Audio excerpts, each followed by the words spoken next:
પાટણ જિલ્લાના રાધનપુરની તાલુકા હેલ્થ કચેરી ખાતે વડાપ્રધાન નરેન્દ્ર મોદીનું સપનું અને ગુજરાતના મુખ્યમંત્રી ભૂપેન્દ્ર પટેલના વિઝન અનુસાર આરોગ્ય વિભાગ દ્વારા વૃક્ષારોપણ કાર્યક્રમ યોજાયો હતો।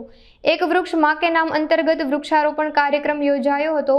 આ પ્રસંગે રાધનપુર તાલુકાના ઉપપ્રમુખ અંબારામ ઠાકોર, ડોક્ટર નરેશ પટેલ, કેતન ઠક્કર, દિલીપ પ્રજાપતિ તેમજ રાધનપુર તાલુકાના આરોગ્ય કર્મચારીઓ ઉપસ્થિત રહ્યા હતા।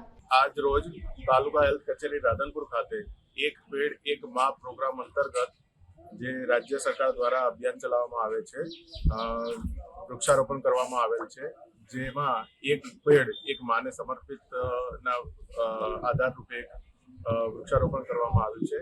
આ કામગીરી તાલુકાના તમામ પ્રાથમિક આરોગ્ય કેન્દ્ર અને હેલ્થ એન્ડ વેલનેસ સેન્ટર ખાતે પણ કરવાની છે, જે પ્રક્રિયા હાલમાં ચાલુ છે।